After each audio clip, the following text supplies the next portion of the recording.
Crank it up.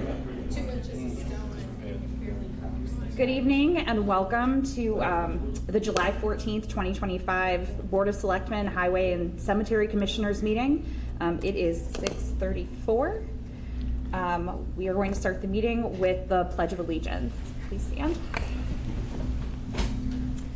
I pledge allegiance to the flag of the United States of America and to the republic for which it stands, one nation, under God, indivisible, with liberty and justice for all. As a note, this meeting is being recorded. We're going to skip around just for a moment and go to, first up, let's do approval of minutes. Through the chair, Yes. are we good to approve both of those? Yes. Make a motion to approve the minutes of 4/14/2025 and 6/23/2025. Second. All in favor? Aye. Aye. Opposed? I have to abstain from the 14th. Abstain. Right. 401. Okay. We're going to go to number 4 on the agenda, appointment. The police chief. This is for Ed Hart, for animal control officer with a term to expire 6/30/2026. Good evening. I'm asking the board to appoint Mr. Ed Hart as the animal control officer for the town of Dudley. Ed's been doing the animal control inspection for the town for the last couple of weeks now, and his credentials are beyond what is expected of an ACO, and currently he works part-time in Charlton and part-time in Oxford. He's helped us numerous times over the last couple of years when we were trying to do the animal control officer position with our officers. There's a lot of certifications and requirements, regulations that we would need to train our officers on, but Ed's already has all these certifications. He's got tons of experience, and he's very passionate about helping animals, whether it's wildlife, domesticated, any type of animal. And I think the town is very glad and to have Ed on board. So I'd ask the board to appoint him as the animal control officer to expire 6/30/2026, and then I would assume that if he wants to continue doing that we would ask him again to step up and help us out. And if there's any questions, I'll be more than happy to answer them. Mr. Hart, do you have anything you'd like to say to the board? Not really. I've been an animal control officer for 10 years. I was the animal control officer of the year in 2023. That was entailed by Animal Rescue League of Boston, MSPCA, and then all my peers. I do teach at the academy. I also work for the International Fund for Animal Welfare and their disaster response team, where I do technical rescue. Anyone on the board have any questions? And Ed's a town resident, and his response time to any animal control call is it's unbelievable. So it's nice to have somebody that's, again, passionate, that has that experience and lives in town and is able to respond in a notice for some of these calls that are crucial for time frame. Madam Chair, Yes. just want to thank Mr. Hart for stepping up. Chief obviously spoke highly of you. You have the experience, and the chief obviously spoke highly of you, and you have the experience, and we appreciate you stepping up for this appointment. Thank you. With that, do we have a motion? Motion to appoint as requested by the police chief. Second. Any discussion? All in favor? Aye. Opposed? Abstained? Thank Thank you you. so much, Mr. Hart. Thank you. Really Glad to appreciate work it. in here.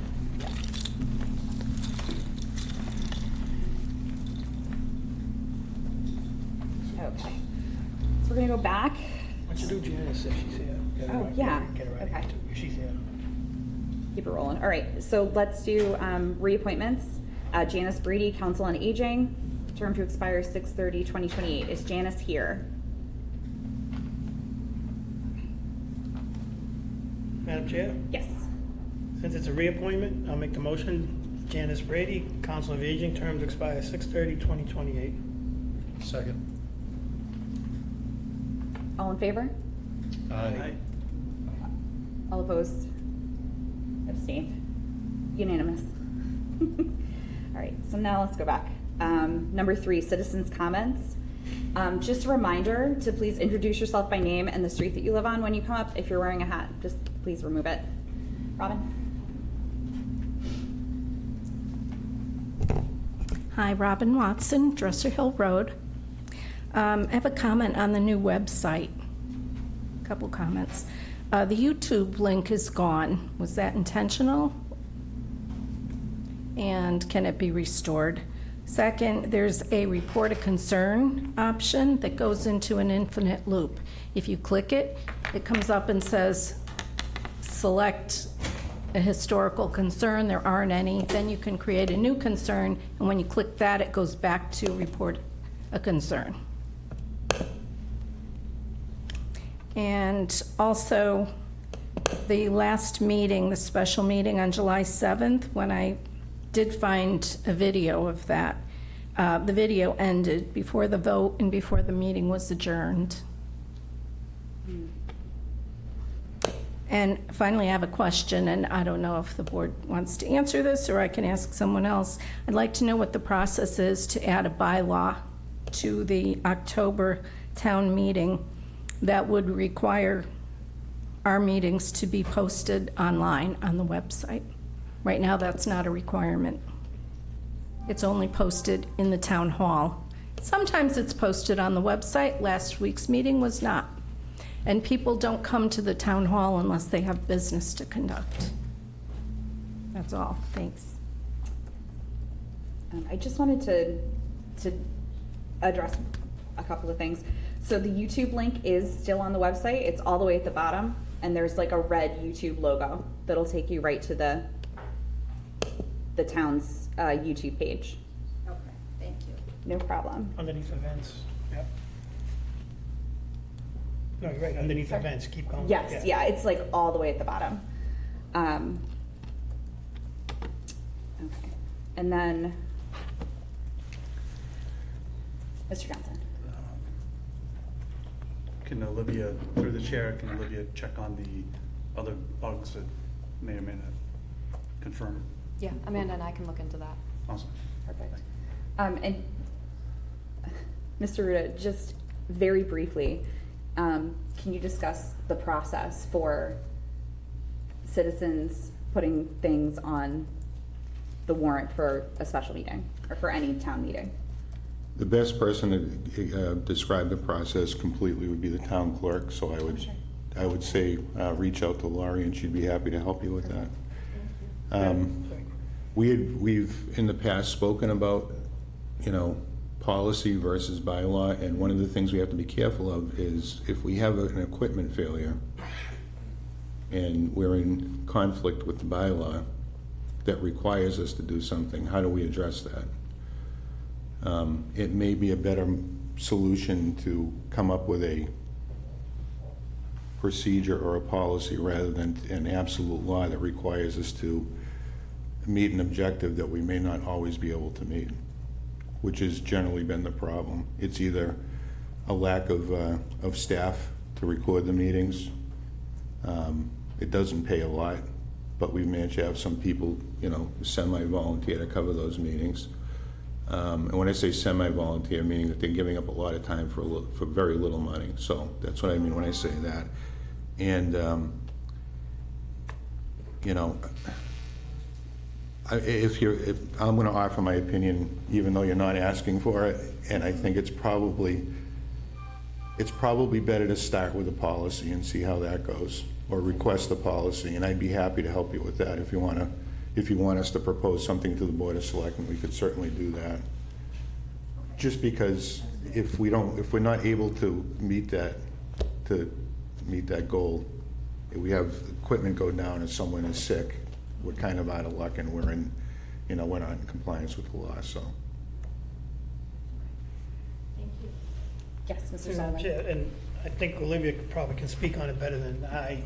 If if posting on the website is not a requirement by law, can we enact even a policy or bylaw that is almost in conflict with the state regulation? Because I think you said at the last meeting, it's not a requirement. So the Attorney General's office has two places on record for the town of Dudley. They keep track of the municipalities and where they're required to post. And their physical postings at the town clerk's office and on the outside of the building on the bulletin board. Those are the only two approved places to post. That's, again, I think that's more of a policy issue that we should, if that's the board's intent to go down that road, we should do that as opposed to make it a law.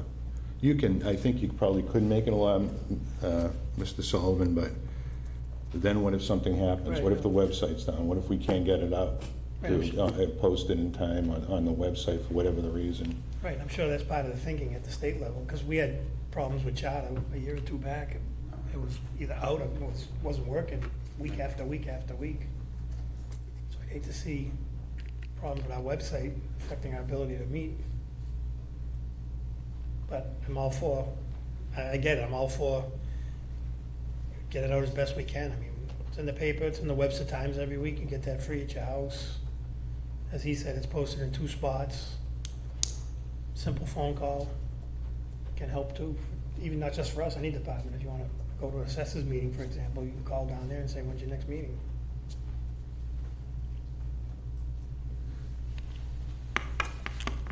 Ms. Clark? Hi, Lori Smith, Town Clerk. I wanted to answer that question, just in case, not that that's the route you're going to go, but in case you wanted to know in general how to get something onto a warrant. For a special town meeting, you would have to come to our office, have the wording typed out on how you want it to go in. For a special town warrant, I would put it on the paper where you get the signatures. You'd have to get 100 signatures for a special town meeting, and then it would go in with the others. And this is all during the time period that the Board of Selectmen open up the warrant, so it has to be within that time period. If you get the correct amount of signatures, 100 for a special, 10 for a regular town meeting, then it would get sent to the attorney, town councils to review with all of the others, and then it would go on the warrant to be voted on.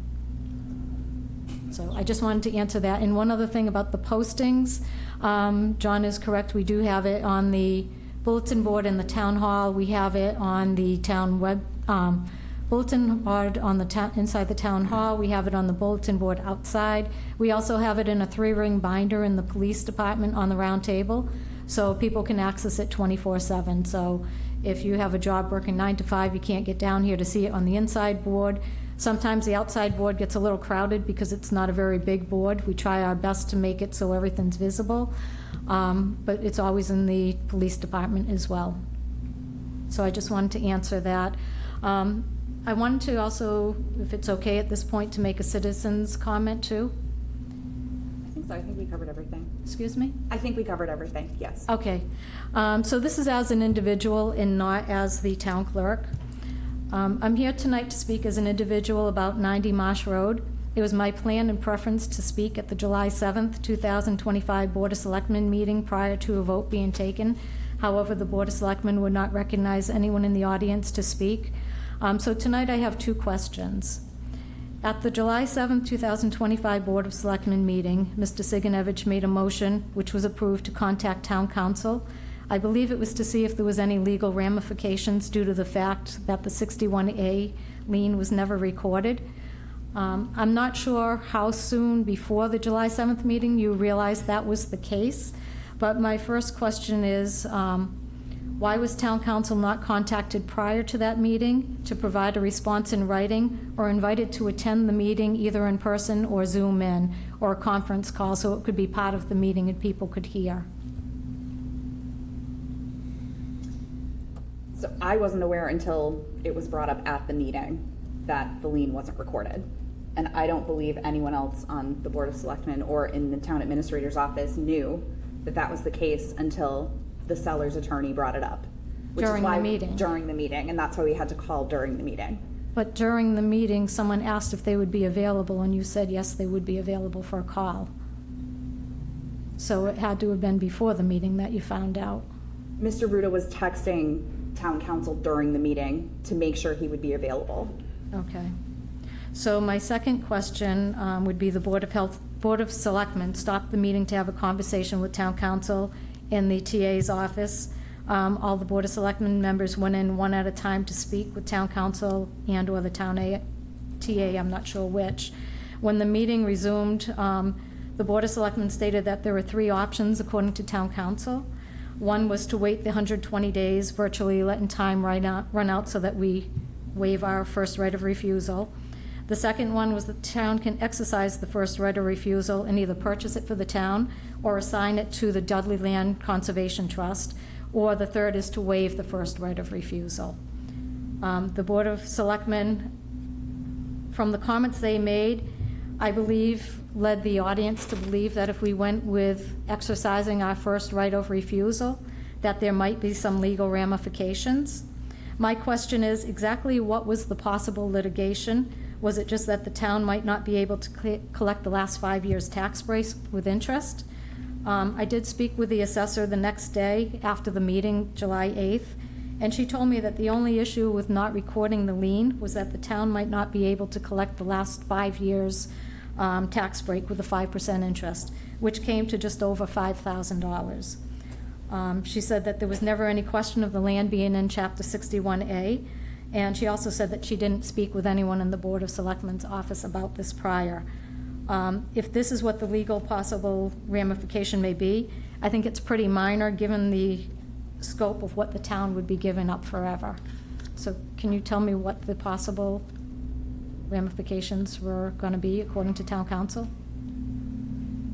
So my understanding, based on the conversation that we had with Jeff Lake, was that we would be opening ourselves up to a lawsuit overturning the purchase and sale that had already been recorded for a plot of land that wasn't actually 61A. That would have been the legal basis, possibly, for a lawsuit. So Lisa's telling me something totally different, the assessor. She's telling me that because every year the landowner submitted the 61A paperwork, the town gave them the appropriate breaks every year for, 23 years? I think the town probably would have been in good shape. Plus, she said that there was never any question about the 61A. It was all about collecting the rollback taxes. Mr. Siganich. My understanding, it wasn't about that. It was the technicality that the lien was not recorded. Meaning The what, though? the lien was not recorded with the Registry of Deeds. So they're saying that the 61A was not in effect? Is that what you're saying? What I'm saying is because the lien was not recorded by the assessor's office, that there was nothing legally stopping them from selling the property even without our okay. It could have opened us up to a lawsuit.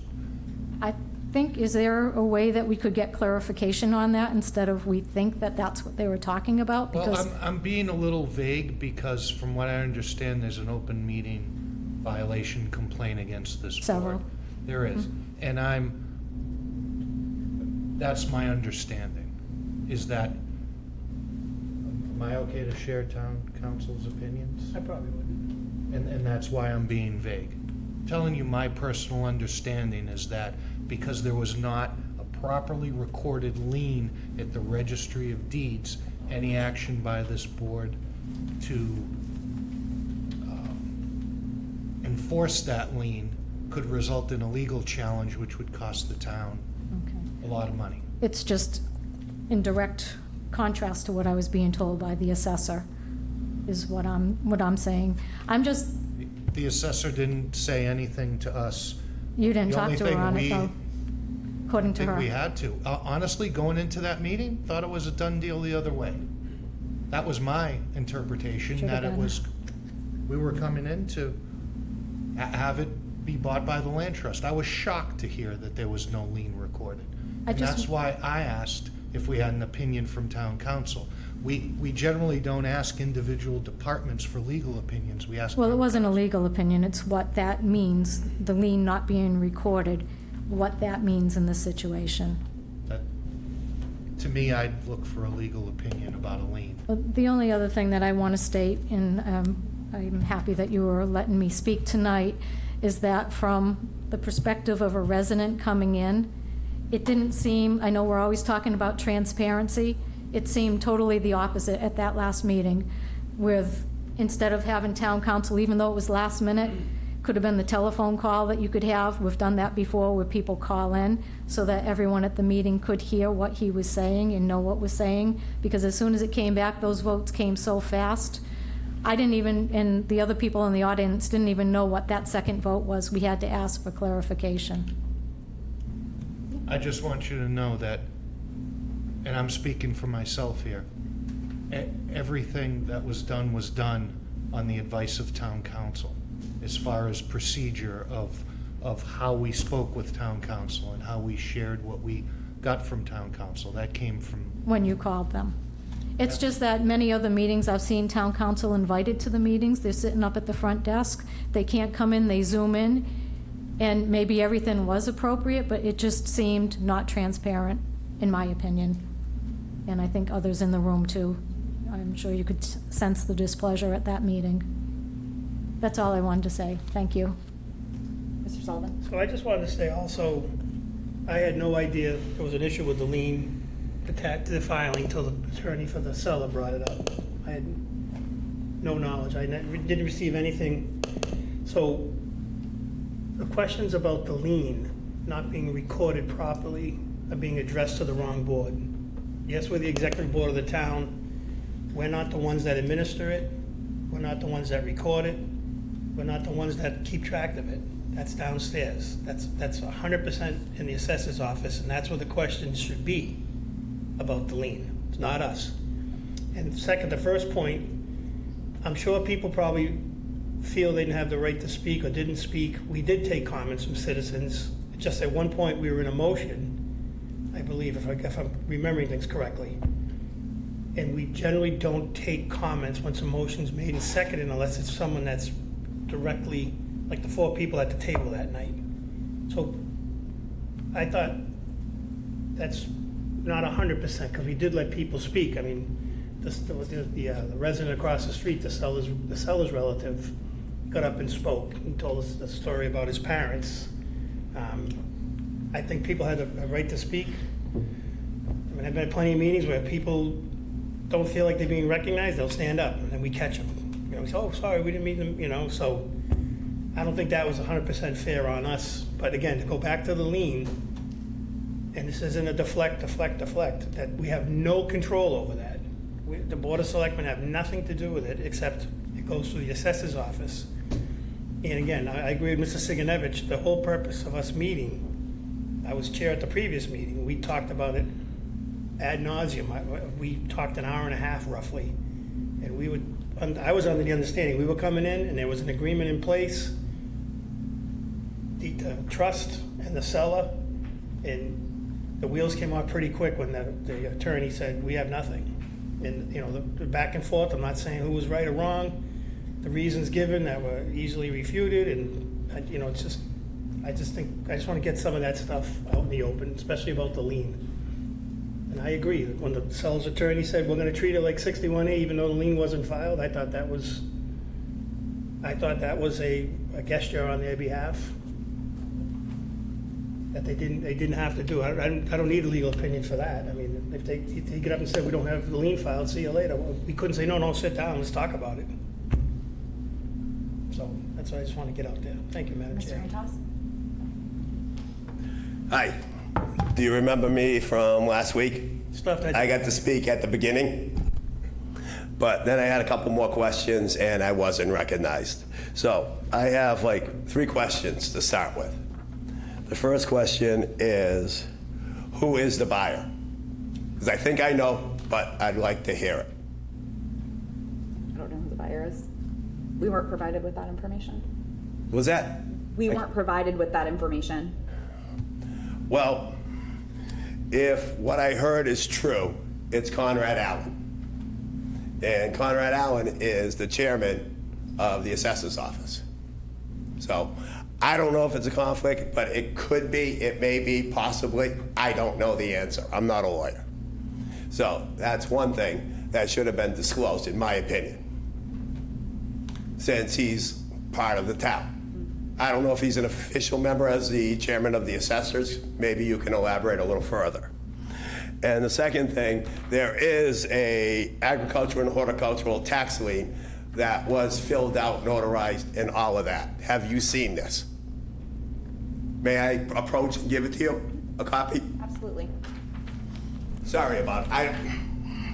I have a problem with my hearing. I'm going to Mass Eye in here because it's all plugged up. I'm not trying to be an idiot and Yeah, yell at no, you. I totally understand. If that's yellow, we're doing okay. That was with my parents' stuff, because I used to help them fill out the 61A. I'm sorry, should I step back now? Yeah, that people at home can hear Sorry. you. That's okay. But they've had 61A since 2003 is when they filled out the paperwork. And it's my understanding is when you get something, you give something. My parents and brother all got the tax break from the town with the understanding that if it ever went up for sale, the town has the right of first refusal up to 120 days. And with that, the town can, or I'm not exactly sure, I'm not a lawyer, but how the town transfers the right to the land trust to buy it to protect it. Because at the original meeting, I believe the land trust was given two conditions. The first, to have the money and get a purchase and sale agreement. Attorney Labonte said he couldn't enter into one. But it's my understanding from doing a little research that that agreement, the land trust could have just put their name into that purchase and sale agreement and taken their place. So with that, I'm just trying to figure out why the land trust wasn't given the time to purchase the property to keep the scenic road. Mr. Johnson. Through the chair, the land trust had 9 months to put in a single bid. 9 months. They visited the property. They had emails back and forth with the seller, the representation of the seller. And it's my brother Lenny. They had 9 months to put in an offer. What we heard here was 0 offers were put in 9 months.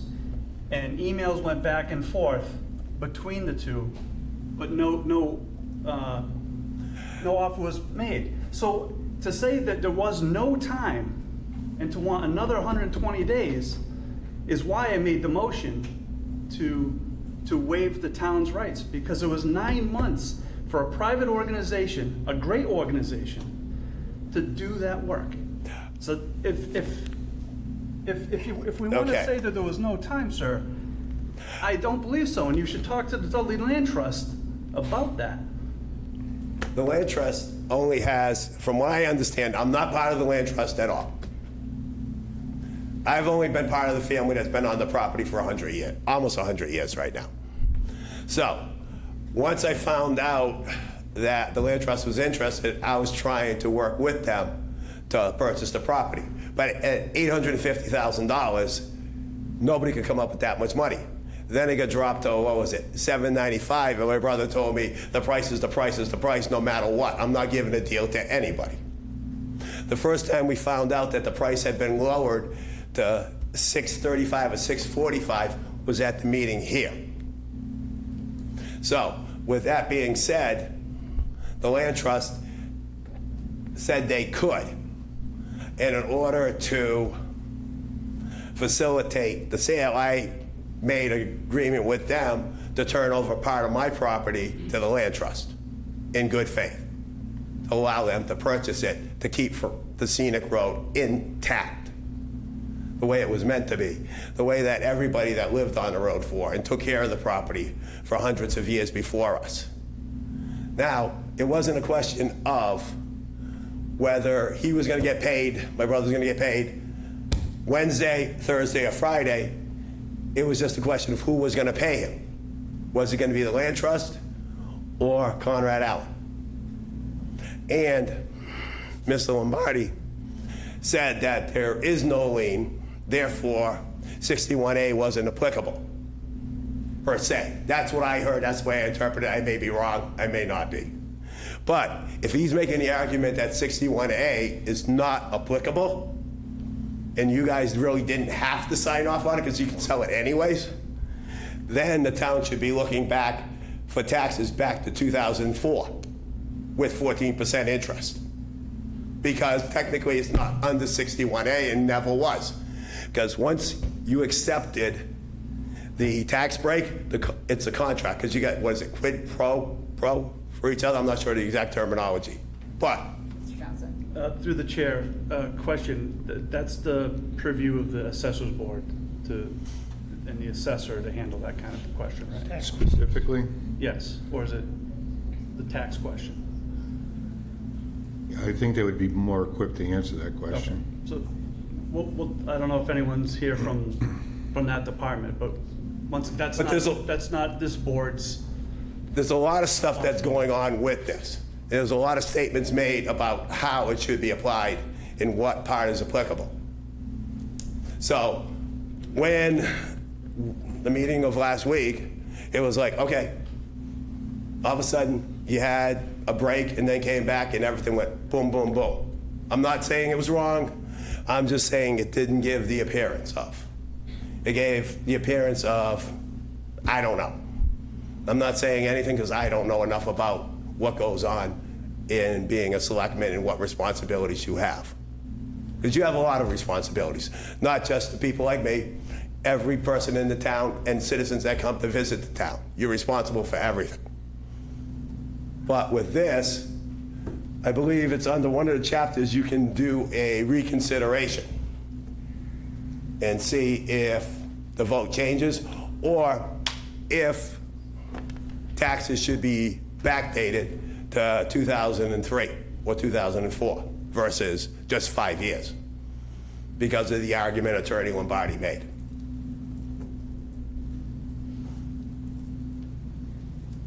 I don't know. I'm just putting it out there because the property deserves to stay the way it is as a farm. Mr. Sikonovich. I just want to touch on the Conrad Allen piece. I want to touch on the Conrad Allen piece. I can't hear you. Is this working? Or do I just speak louder? You know what, I'll just speak louder, I think. So, when I looked at the document, one of the first things I looked for was who was the person buying, and it was a trust. And I couldn't make out the signature, and I asked who it was, and I didn't get an answer from it. And I'm not even sure if we could ask that information. But it was a trust. There was no name listed there. Another thing, you mentioned we handle everything in town. Yeah, to an extent. But if there is an elected individual, they do not report to us. The town clerk, she's elected. She doesn't report to us. The Board of Assessors, the Water Sewer Department are some other examples. They don't report to us. We can't control them. We can't do anything. I'm not saying we should, and that's kind of separation of church and state, so to speak. But if someone is elected, they're ultimately responsible to the voters, not to anyone else. So if you have an issue with the way it wasn't recorded or who may or may not be purchasing the property, that might be the body to go to, because we have no jurisdiction, so to speak, over that. And I'm not trying to hide behind a rock or anything. I was curious who's buying this, and it was a trust. And I was not accusing anyone. I hope you did not take it that way. No, I didn't. No, not at all. I want to remove any doubt. That's all. The appearance is that when there was a problem with the lien in the assessor's office, the person that's the chairman was a person buying it. So there could be an appearance of. And I'm not saying there is. I'm just saying it's an appearance. Yeah, and that's why I say that's the government body you'd want to take that up with, not us. Correct. Or possibly something else, but the Board of Assessors does not report to the Board of Selectmen. They're. Oh, I'm just looking for you to reconsider, especially when the money is available from the land trust So to buy it. To reconsider, it would have to be someone that voted in the front or something. It's not an agenda item requiring a vote, can't. It's a citizen's comment, it's comments that do not require a vote and not on the agenda tonight, and this would require a vote. So I don't think we can do it without violating, I'll defer to the town clerk or to the administrator, but to do a reconsideration vote that is not on the agenda, I think, I won't even support it, but we would be immediately found in violation of open meeting law, guaranteed. Has to be an agenda item. That's what it comes down to. I'm gonna defer to Laurie or John, but it's not on the agenda, so we can't vote on it. Okay. It would have to be an agenda item. Citizens' comments are for things that people want to bring up that aren't on the agenda that don't require a vote of the board. We'd be immediately found in violation of open meeting law, and that vote, whatever the vote would be thrown right out, guaranteed. So it'd have to be on a future agenda. Could you put it on the agenda for the next selectmen's meeting and hold up the sale for a week or two? Because of the research for the tax issue? Unless they want to agree, unless Attorney Amblati wants to agree to pay all the back taxes?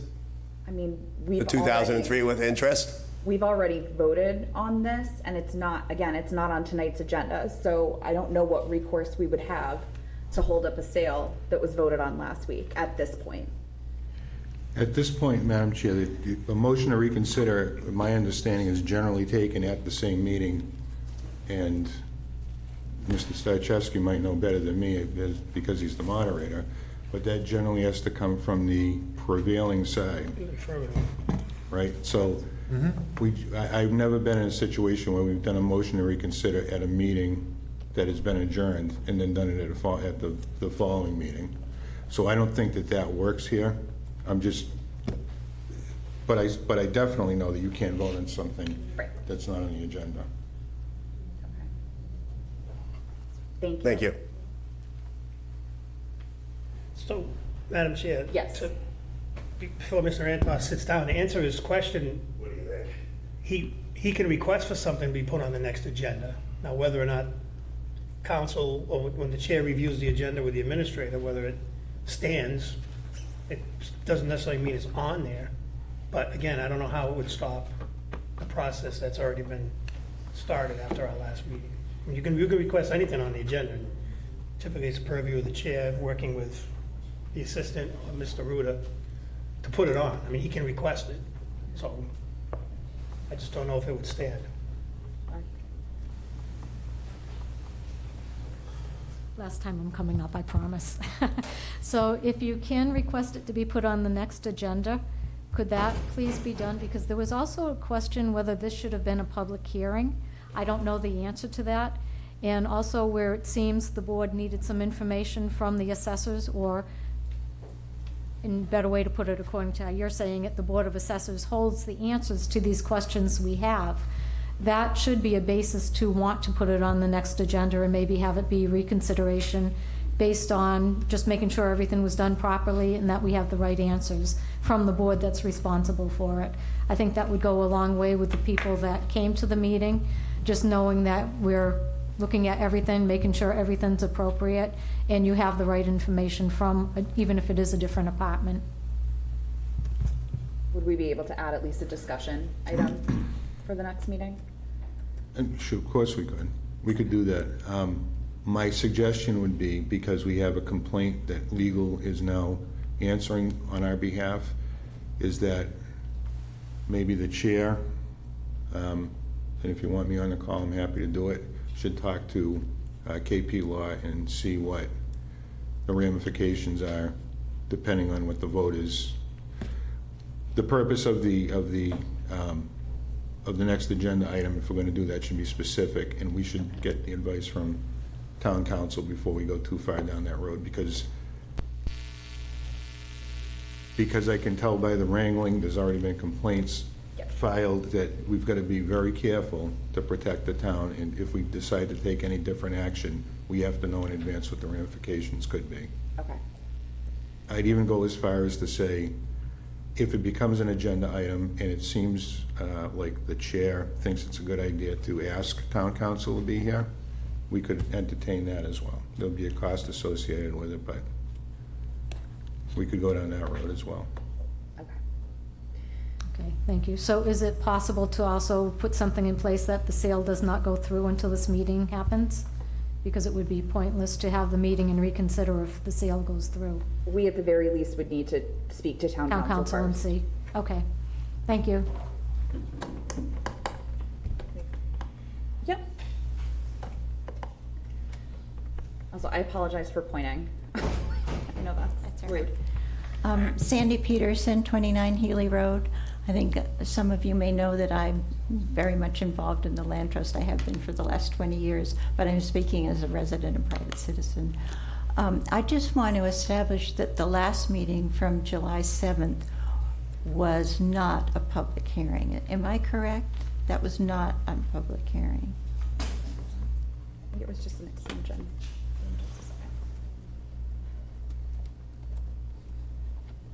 It was not posted as a public hearing. It was posted, but not as a public hearing, per se. Okay. And that was the basis of one of the complaints that town council is now answering. Correct, okay, Okay. I wouldn't go any further with it until we get an answer from them. okay. Okay, so, I'm sorry. So it wasn't posted as a public Okay. hearing, but it's one of the questions that town council is currently reviewing. Okay. And that the statute for the 61A is that it's supposed to be a public hearing with regard to the right of first refusal. Do you understand, do you know that?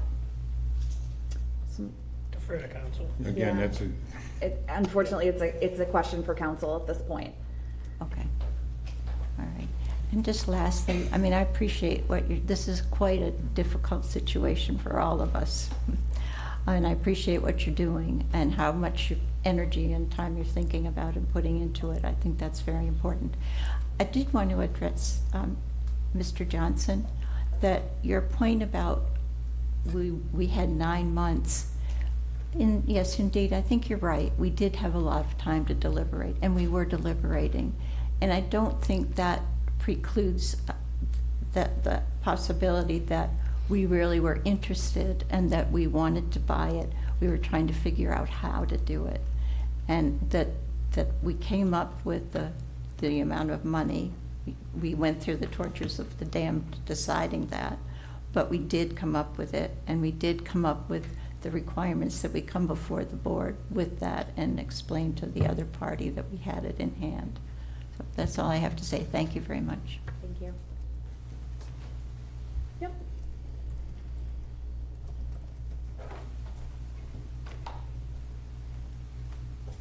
Paul Lyons, Fish Road, sorry about that.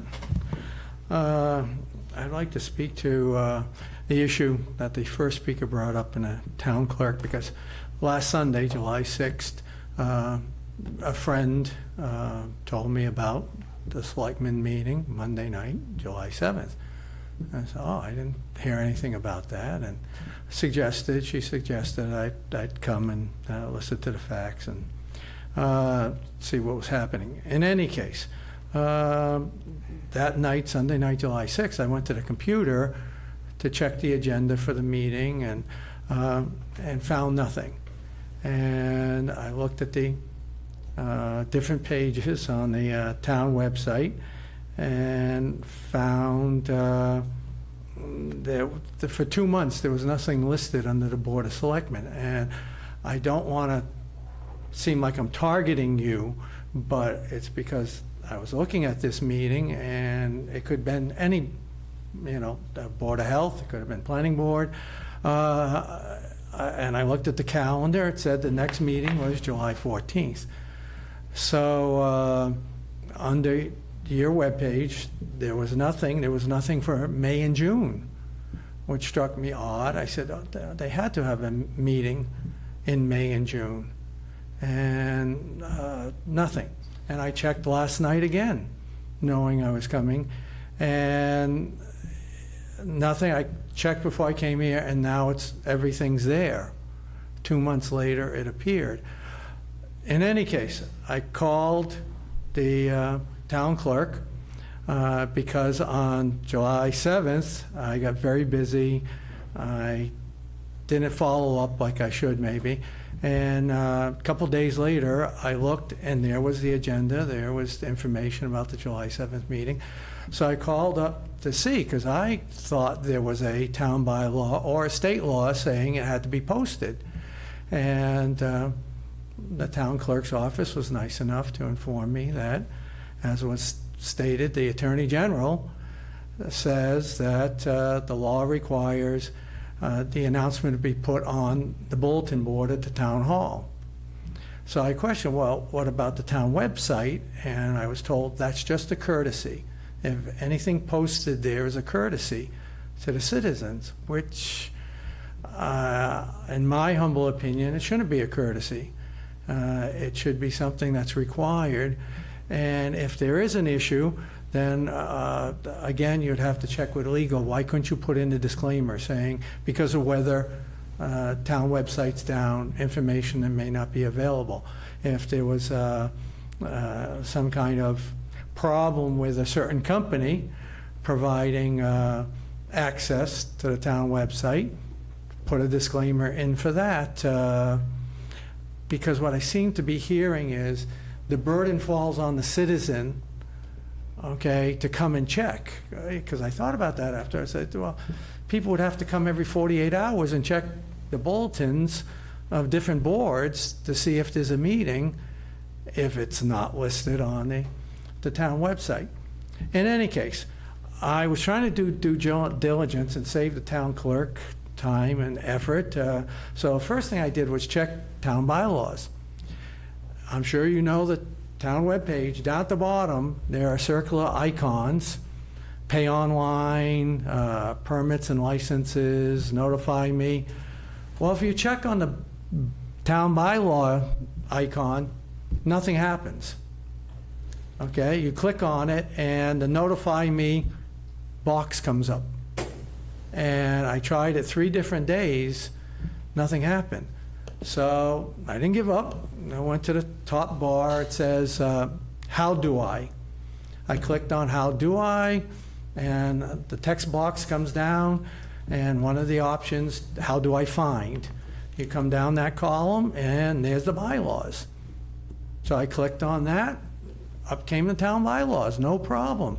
But my next issue is on the side, and I think Mr. Sullivan sort of alluded to it, that the town doesn't seem to be responsible for the town website, because there's a text box that comes up on the right side of the screen that informs you that cookies are being put on your computer. And I was like, what? At the town website? And at the end of the text, it says learn more. So I clicked on that, and it took me out of the town website, and it sent me to the International ICC, International Coding Council Incorporated. Never heard of it. What the heck is this? So lots of what I call legalese, protecting themselves, just a whole page after page of what things are about with this company. And again, it sounds like, I'm not going to put words in your mouth, but maybe the town doesn't know that this is going on. And this company, I can quote real quick. I know you're busy. I don't want to keep you too much, but ICC and its advertising partners, and this is a quote, may collect certain information automatically or passively through the use of certain electronic technologies such as cookies, web beacons, pixels, clear GIFs, and similar technologies. Another paragraph, quote, these electronic technologies are transparent images, files that, if used, allows us and our advertising partners, there's lots about the advertising partners, to track website usage, information such as the number of times a given web page has been viewed, whether and when you have opened an HTML email, how many times the email was forwarded, accessed, which links in the email was clicked. And like I said, you can read page after page of this, and I was quite surprised, shocked, use whatever term you want. Does the town know that tracking software is being put on people's computers when they go to the town website? So, Mr. Lyons, the tracking cookies in general are a part of every website. Most of them now, because of EU updates and regulations, have to ask you if you accept the cookies. You can decline them. But that's not a function just of the town website. That's kind of the function of most websites, unfortunately. But as far as looking into the bylaw link not working anymore, could we make sure that those pathways are correct going forward? So I will mention that in the last 2 weeks, the town has upgraded its website. It uses Civic Plus, which is a website that's widely used by municipalities across Massachusetts, and it recently upgraded.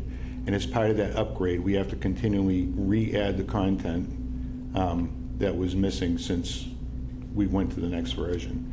So that's why you saw, I think, Mr. Lyons, the information wasn't there a few days ago, then it appeared. It's because Amanda does it during the day, and we work with the different departments to repopulate that information. And eventually it'll all be updated.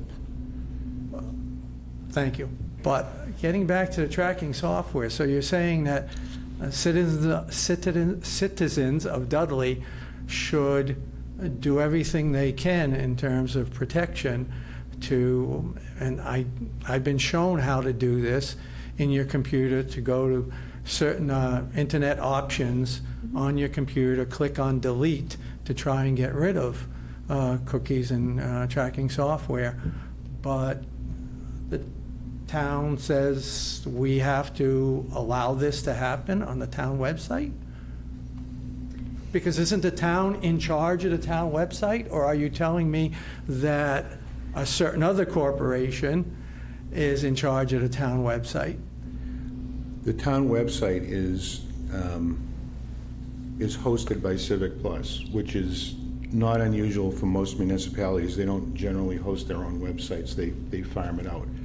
If you look at the Civic Plus logo, when you go to the town website, dudleyma.gov, and then you go to probably websterma.gov or a neighboring town, you're going to see the same Civic Plus logo because we outsource it to those companies. We obviously don't have the IT department or the means to, just like we outsource our help desk stuff, we do the same thing with the website. And I think the difference that you're seeing now with those disclaimers talking about cookies is just that they're now adding the disclaimers to the new version of the website.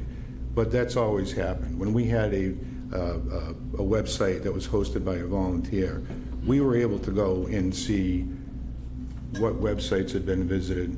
Like if you were on Amazon previously and you went to Civic Plus to the Dudley MA website, we could see that. That's very standard. But now I think what the difference is that you're seeing disclaimers come up to tell you that's happening, so that you can take your own precautions. But that's not distinct in any way to Dudley. Well, I was under the assumption that someone in the town controlled the town website, but Well, we now do. We it's- control the vendor that handles the town website. Okay, I understand. Just if you notice, if you pay a bill through the town website, you pay it not to the town of Dudley or through the town of Dudley, but you pay it through Unibank, because we've outsourced the payment of bills, because we couldn't afford to do that, obviously, or manage that on our own, to Unibank, which is, not unusual with other municipalities to do that. Okay, that clears it up. I thank you very much. Thank you. Thank you. Ms. Radcliffe? Good evening, everybody. Heather Radcliffe, 75 Marsh Road, and I just want to make it clear, because the real estate agent mentioned this, I'm here as a concerned citizen, not as an attorney in any way. So there's been the impression given to the Dudley's taxpayers and residents that there has been a behind-the-scenes deal made for the property at 90 Marsh Road, an impression. It appears that an elected official struck a deal to purchase the property for more than $200,000 less than the original asking price, after himself having approved the property's Chapter 61 status. It appears to be a huge conflict of interest and gives the appearance of ethical concerns for the town. By Mr. Sullivan's words on June 23rd, the town, or this group of selectmen anyway, have not been through the 61A right of first refusal process before. Wait a minute, that's not true. What I said was, we never exercised the right of 61A. I've been involved with other 61As that the town did not exercise their right. Okay, that's my confusion. If it came off differently, Sure. I'm clarifying that now. What I think I said was, as long as I've been a selectman and a planning board member, the town never exercised its right of 61A. Understood, thank you. Also saying that the town meeting vote turned down the Community Preservation Act, which I was a big proponent of, and at the previous meeting, Mr. Wheelock and Mr. Bazinet were both nodding their heads, because I remember we had a concerted effort and went to town meeting for something like this. We tried to have some foresight. It did not pass at town meeting. So that was the 2 points I made that night. Thank you for the clarification. Thank you. I'm sorry, Madam Chair, I should have asked to be recognized. Either way, it appears to the people on this side of the room that mistakes were made in navigating the process.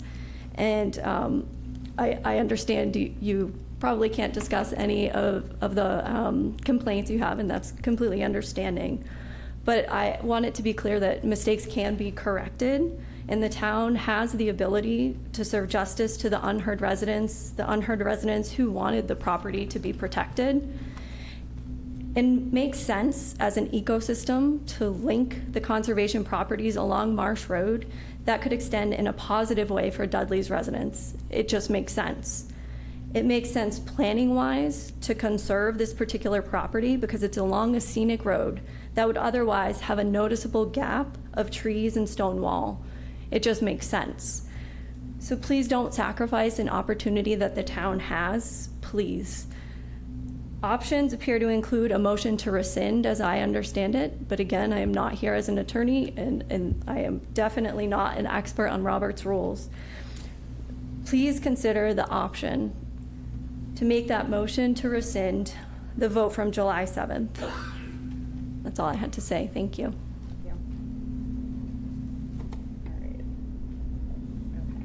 Anyone else? Okay, with that, we're going to go to number 6, public hearing.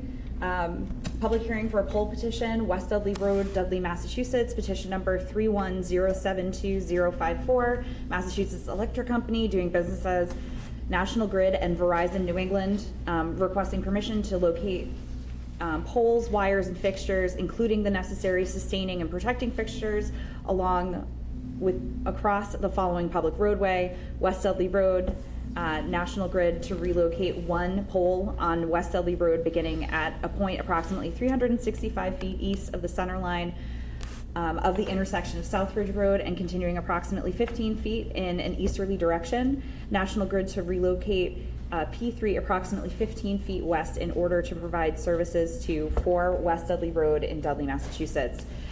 We are going to open the public hearing at 7:33. Good evening. Good evening. Thank you for coming back. No problem.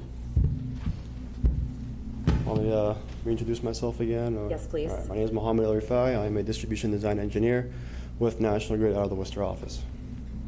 And I am here for the petition hearing. There's a new house being built on 4 West Dudley Road.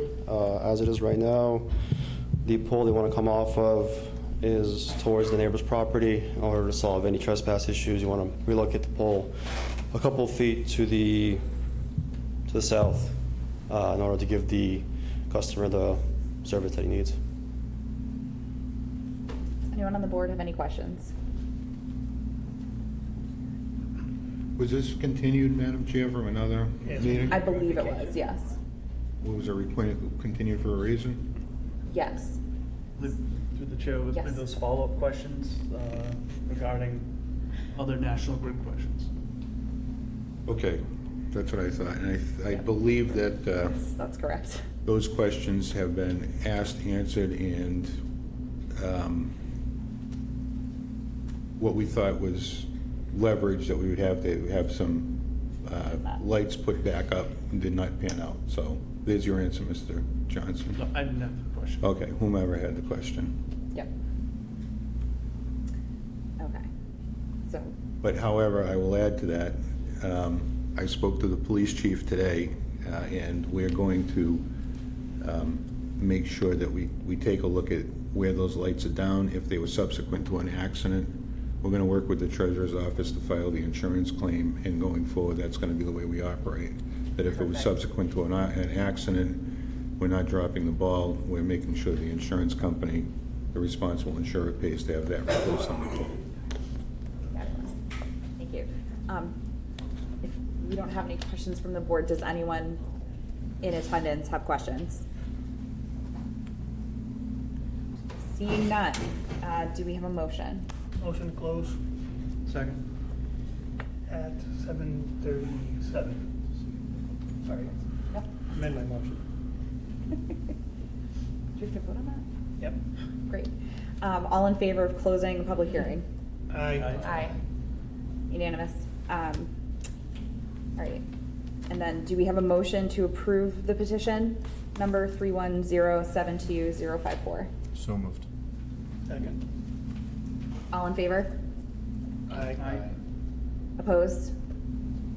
Unanimous. Thank you so much. Have a good night. Thank you. Thank you for your help, Mohammed. Okay. Next up, Town Administrator's Report. Item A, update on Mill Race Bridge. Thank you, Madam Chair. We have Representative Marcy here, Senator Fatman, and I believe Representative McKenna, who's slightly tanner than I am, which is saying something. Oh, I don't know about that. I don't know. You guys You go. got the hair that brings out the tan. I know, but this maintained brown instead of Good red on the contrast. top. Gotta be all the heavy lifting these guys do. Taking time to get out in the sun. I can't figure it out. Says the tie again. Yeah, I got no sun. Look at me. So I wanted, Madam Chair, before you recognize our legislators, I just wanted to kind of, I teased this good announcement at the last meeting, and it's some good news about the Brandon Bridge. And just to bring everybody up to date, back in 2019, the bridge known as the Mill Race Bridge, which I'm sure everyone is aware of because it's a constant topic of conversation for the last 4 or 5 years, I think outpacing COVID during the COVID pandemic, and rightfully so because it's been frustrating. And fortunately, these gentlemen have come to our relief, hopefully.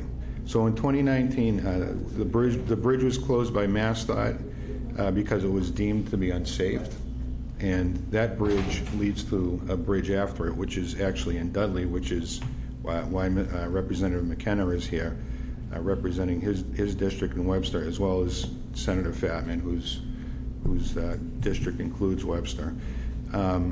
So the bridge was closed in 2021 after a lot of meetings with our former highway superintendent, with the town of Webster, with our legislators. I believe it was Representative Durant at the time. We got a promise of an acro bridge, which is a temporary bridge that Mass DOT had in stock. The problem was that we didn't have anybody to install it. We had to have an engineer drawing to do it. We needed the equipment to do it, and so forth and so on. But they promised us an acro bridge. Additionally, for the long-term solution, because an acro bridge is considered a temporary solution, which will hopefully outlive me through retirement, we were able to manage to get both this bridge, on the Dudley side of the line, and the Webster Bridge onto the tip sheet, which is maintained by MassDOT, and it talks about future funding for large-scale projects.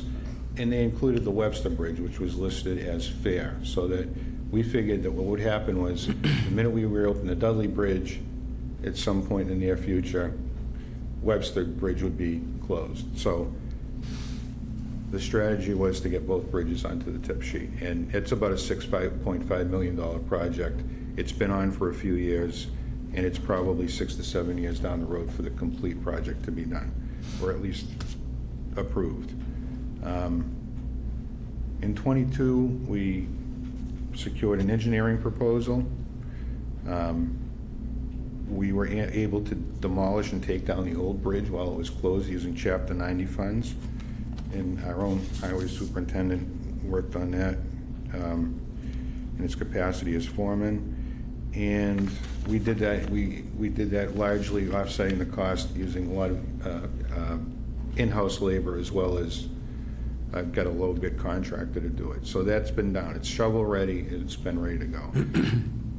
Multiple attempts to get funding. We went through the state. I believe back in Representative Durant's days, we didn't have the proper, I believe I talked about it frustratingly at the time, we didn't have the right social justice requirements back in the day to replace a bridge, so that wasn't funded. Fast forward to more recently, we were on the way to get an earmark from the federal government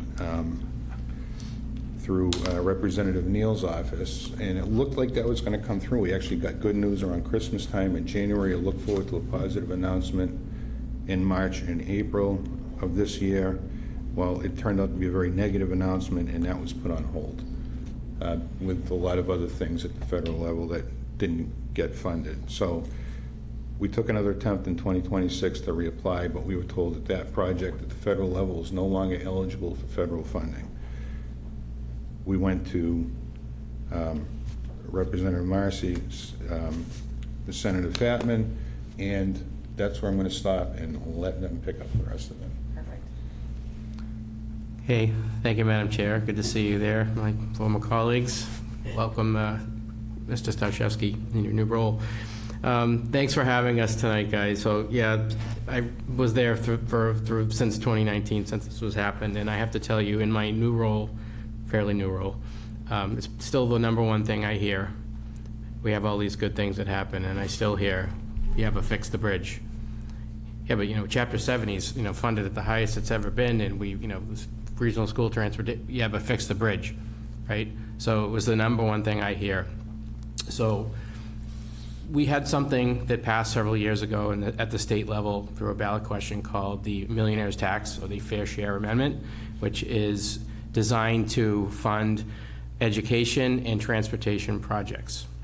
So the state got their allocation of funding, which was between $1.5 billion plus, and the senator and the representative and I are on several of those committees that talk about how that should be allocated. So when that was presented to the House, we'll start in the House, I said to Rep. McKenna, I said, why not Webster Dudley, right? There's this bucket of money that is supposed to go towards transportation projects. This bridge is considered a transportation project. We know the pain that it's caused a lot of people. I do live on this side, so I understand it myself. So we filed an amendment to get our fair share, so to speak. And we were successful in securing some money. And then it came the Senate's turn. And at the same time, I'm going to pass it to the Representative McKenna and Senator Fatman now to talk about how it picked up from there in the Senate. So yeah, that's a great overview. And I will say, from the time Representative Marcy has come into the legislature, this has been his #1 priority. So at any time I talk to John, which is often, it's like, okay, we got to get the funding for the bridge. And it happens to be commonplace because there's another John, Mr. Ruda, who says the same thing every time we talk to him. So we were, as a office, prioritizing our transportation education asks to Ways and Means, and this one rose to the top. And it came through to fruition at a meeting that Rep. McKenna and I were at in Webster. We got together over there with the business community, and it became apparent one of the largest frustrations of the business community because of traffic queuing up on Main Street was this bridge being closed. And we were all able to get the town of Dudley, the town of Webster, Mass DOT, legislative delegation together, have a conversation, and secure enough money to complete the project and get this bridge back open. And then the governor signed it into law about 10 days ago. July 4th. Yeah, July 4th. So happy birthday, America, and happy birthday, Dudley. Yeah, and I'll just add, I've followed the lead of these two gentlemen largely to this point, as the bridge in question is in Dudley, but as Mr. Ruda said, it really is a connecting bridge. It runs directly to the property or the town border with Webster, and ironically enough, John lives on the Dudley side of the bridge. Ryan and I at various points have both lived at apartments within a half mile off School Street on the Webster side, so we've all traveled this bridge many, many times. We have a personal understanding of the importance and the impact that this bridge has on east-west traffic to avoid that congestion on Main Street.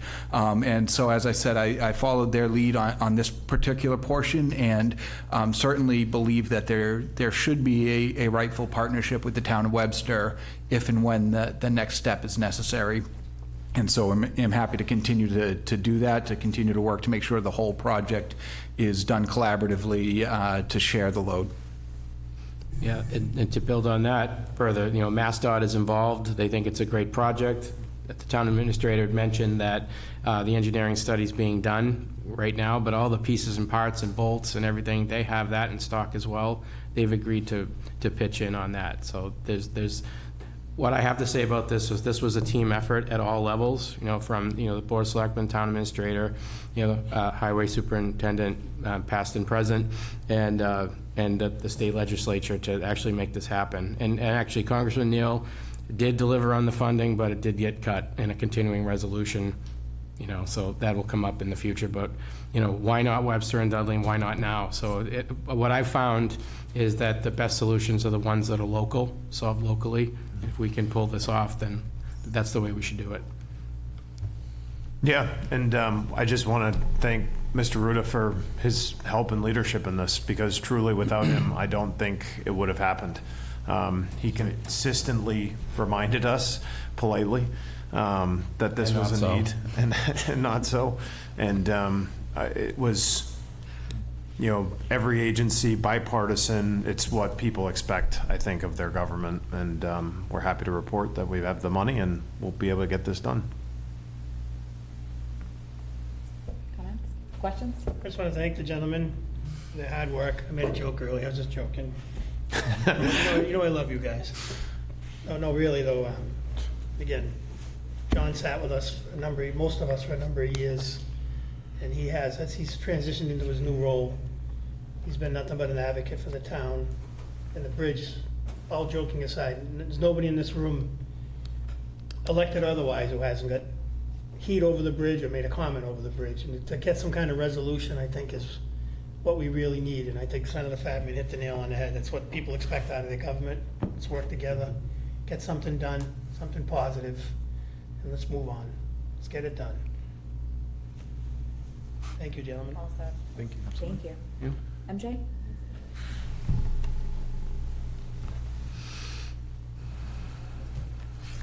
Just got a question, is it going to be totally funded from the state, or are we going to have to try to use some of the Chapter 90 money? I can answer that question, Madam Chair. Great. Because we don't have much Chapter 90 money left.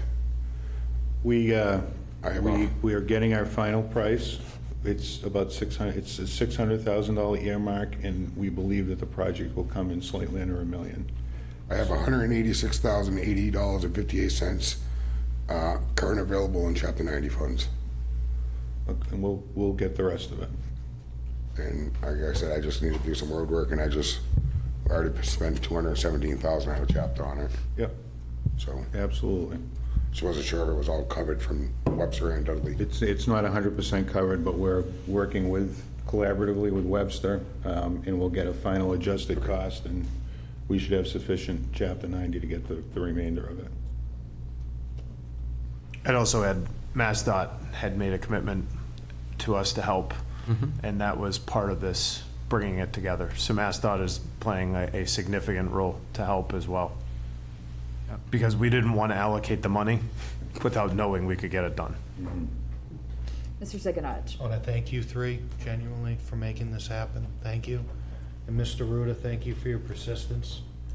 They even said you were sometimes not so nice, but Regardless, you were knocking on, I'm sure it was done on the chest. It was just a Representative Marcy. I could That was take nice it. to- Wasn't the first, wasn't the last time, over the past 20 years, Jay.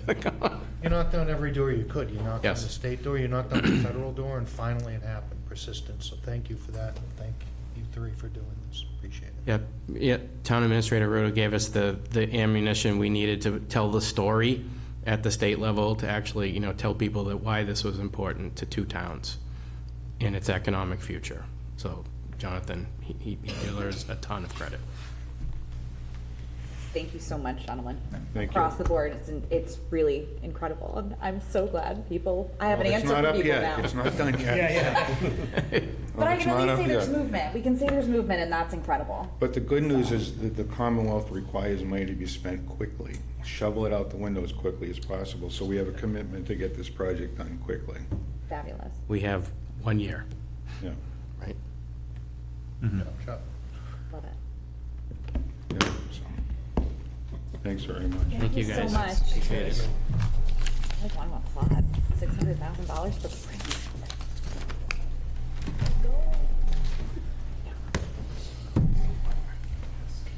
Right.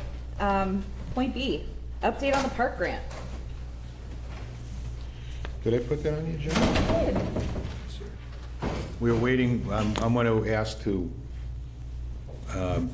delay that update until we get the signed contract back, which has been sent to the successful bidder, and then I'll go with the update, if that's okay. Perfect. Yeah, no, that's fine.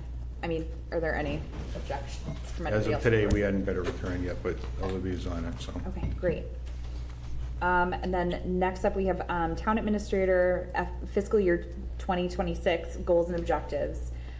Board of Selectmen votes to assign a member of the board to coordinate goals, setting goals and objectives for the Town Administrator for next year.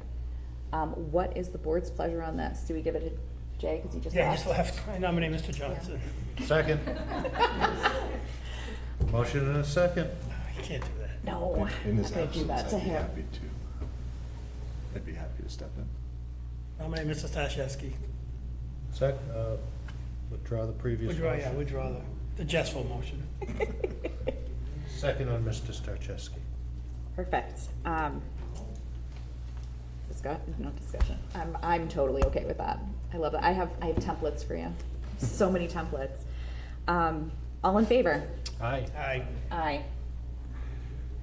That's 4-0. Perfect. Unanimous. And then last but not least, additional public updates. And so I'll defer to Olivia to bring us up to date on some HR movement that we've had. Fantastic. Thank you, Madam Chair. Good evening. I'd like to provide a brief update on staffing and job openings here with the town of Dudley. We currently have several open positions, including a part-time library aide, a part-time cable access camera operator, a full-time highway truck driver / equipment operator, a full-time land use clerk, and a full-time health agent. We're actively advertising and accepting applications for all of these roles. Interested applicants can view the job descriptions and application instructions at www.dudleyma.gov/jobs. Later this week, John and I will be meeting with representatives from CMRPC and the town of Blackstone to discuss the possibility of a full-time shared town planner position. If all parties are in agreement and we move forward with that plan, we expect to post that full-time shared position soon, along with a part-time non-shared town planner role. Any questions? I think I'm good. Anyone else? Questions for either the assistant or town administrator? I think, Madam Chair, we're really going to start hammering on these positions because, I mean, the truck driver is critical. The planner, we're talking to Blackstone if we could possibly share that position like we talked about with Spencer, but that didn't pan out. We'll do that. If not, we'll post it as a part-time position. We're going to actually probably post both things at once to see if we get any traction on it. Olivia will cross-post to some of the paid platforms for job postings. I believe that the library aide was due to a resignation, so that's apples to apples. And the the land use clerk, which is also known as the planning clerk, was always a full-time position, previously held by Caitlin, before that previously held by two. And Aura has been helping us out part-time in that position as a casual employee, but it's becoming too much, and it's always been slated as a full-time position. So we're going to move forward with getting that role filled as well. There's just too much work and not enough hands to go around at this point.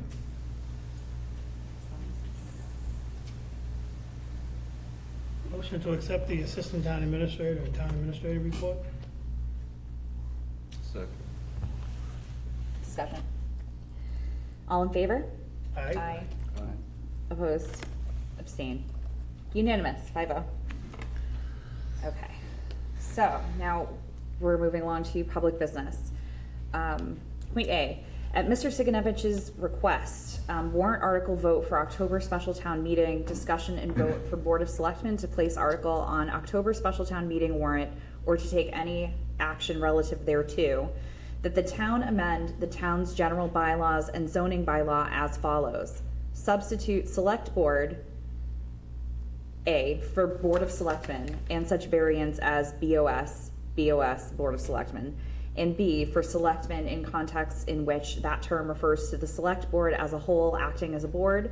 Substitute select board member for selectmen and select board members for selectmen, in contexts in which that term refers to one or more or all selectmen individually, but not the entire select board acting as a board. Mr. Siganovich. Yes. Well, this is good. The residents can decide.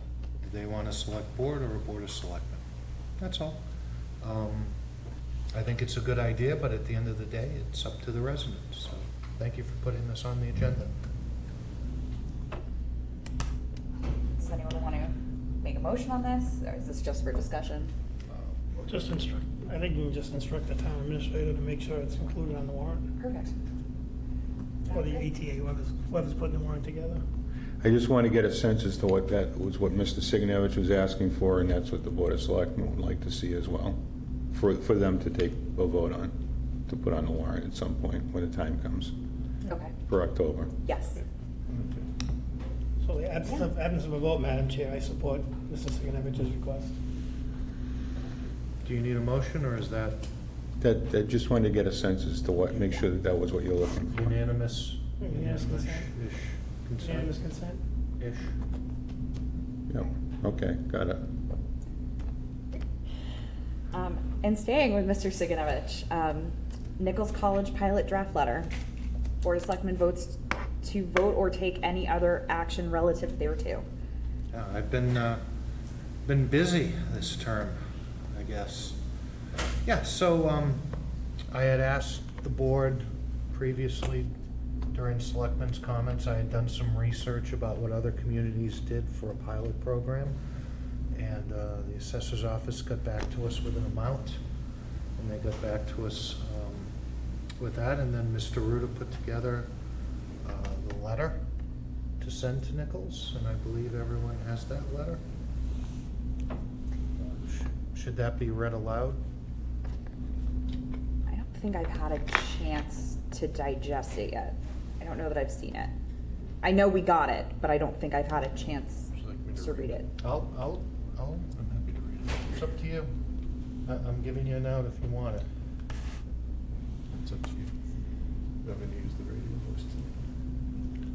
That's better than the television voice, isn't it? Yeah, I've got it up. Perfect.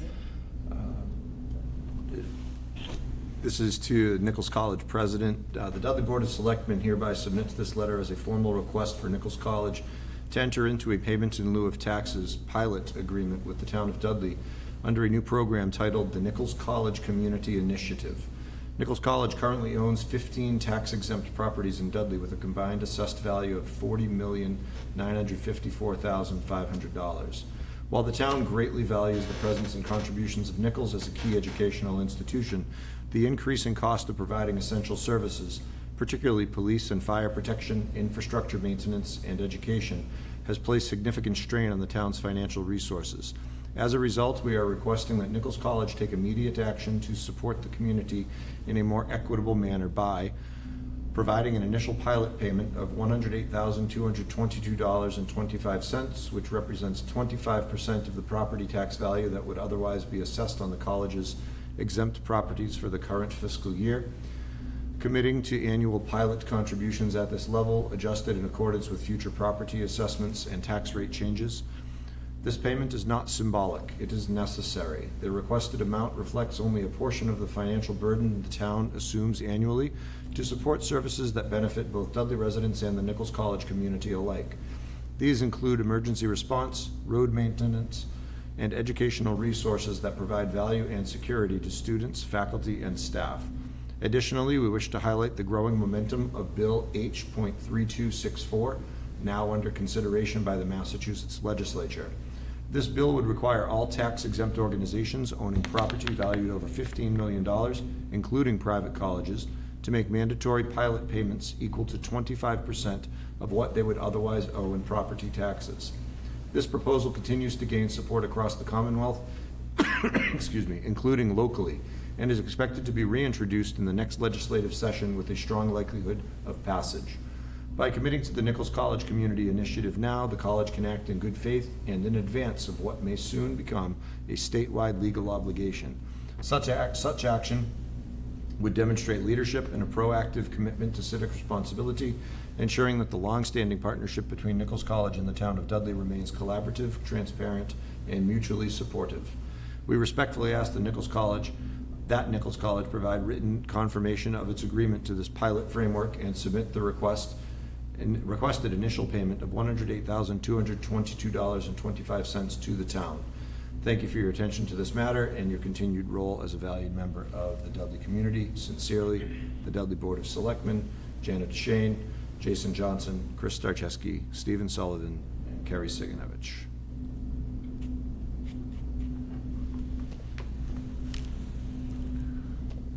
You wrote the letter, you go first. You sure? Yeah. I just wanted to recap from before. This wasn't out of nowhere. We've been having talks with Nichols almost as long as I've been here. And it's always been one thing or another. I did research. This is common in other communities, from Boston to Amherst to Worcester, even in Connecticut. And here it is. This is what other places do. This is what's pending legislation. We did the math for them. This is what it should be. And instead of us having informal discussions, here it is. It's out in the open. I like things out in the open. Everyone should know, because the things we get asked about, the bridge, Nichols College, 2 of those things are answered tonight. So let's see what happens. Ball's in their court. Hopefully they're good partners. That's all, and thank you all for supporting this. That's all I have, thanks. Mr. Sullivan. So, we took a vote 4-0 that first meeting. So my question to the board would be, now that this letter has been read into the record, it clearly states, codifies what Mr. Siganovich had put together with response from the assessor's office, which was greatly appreciated. Is the board, in consideration, would the board invite Nichols in? It's now public, this really is public record. I mean, they're obviously gonna know what it is. Would the board, before we send this letter, I guess is my question, should we have Nichols come in? Give them our concerns, stuff, things that are referenced in this letter. We'll have our professionals here that can back up some of the points that are pointed out in this letter, or is the board just wanting to send a letter, this is what 25% is of the payment? I mean, it's clearly stated. I guess my simplified, that we want to bring them in and give them a chance to talk to us, address the board, address the people on camera. Kerry and I were involved when Kerry was chairman. We did meet with him, with town administrator and 3 representatives of Nichols, and town administrator had met with the previous representative of Nichols. And again, when Kerry and I met, there were some things that were said and agreed to that didn't come to fruition. So do we want to give them a chance to come in and we still have the option to send the letter at any time? That'd be my only question. Could we do both? I mean, we've got the letter, it's read, it's out there. Send the letter and an invitation to come in and speak. I mean, well, we obviously can, yeah. But like I said, I'll play devil's advocate for a minute. What if they came in and said, we're asking for 25, please make a payment? What if they came in and said, not that they would. What if they came in and said, we can't do 25, we'll do 5? We're not shutting the door on any contribution by sending this letter, asking them to give us written confirmation of agreement to this pilot framework and submit the initial payment to the town. I mean, there's no wiggle in this. Like, they can't come in and say, we'll do 5%. Or they come in and say, yeah, we'll give you 108, but we can't. It says here, we want the whole payment. There's nothing in it that says they can give us $25,000 every quarter, for example. Or more. Or more. Correct. Yeah. So I just hate to This see wasn't it. meant to be like a bill, it's like what other communities do, it's a suggested amount. Here it is, please give us this. And if they want to give less or more, well, we can talk about it. I really do like what you said about inviting them in, really. That's great, but the letter's already out there. Do you want to change the letter? Is that stuff for me? Yeah. I'm sorry. I'm still looking. No, it seems like it kind of locks our ask in. You know what I mean? And again, I'm not trying to pull the whole letter apart. This is comment section. Maybe things, like just the language. Provide written confirmation and submit it to the request. You know what I mean? I don't know. It's out there. I'm sure someone's watching the meeting right now that's probably affiliated with Nichols. And I think I would personally just rather have him come in first before we sent this. I don't know. There's not a lot of room in there to wiggle. So I tend to agree that we should invite them in to discuss the contents of the letter for sure. Mm-hmm. I think that it may, I hate to say come across a little better. I mean, now it's out there. It's been read. So that is what it is. But like we ultimately want to work with them. They are a function of the town. Mm-hmm. And if there, I don't know that there's any way to now soften the language that's in the letter. To lean more heavily into that it's, give and take, but I don't know. I agree that we should invite them in. Yeah. The letter reads like someone who's been working on this for a decade and had promises and then, never mind. What about never mind. I can hear the frustration in the letter and some of that's probably from me and I'll own that. But I'd like to both send the letter and invite them in. That's what I'd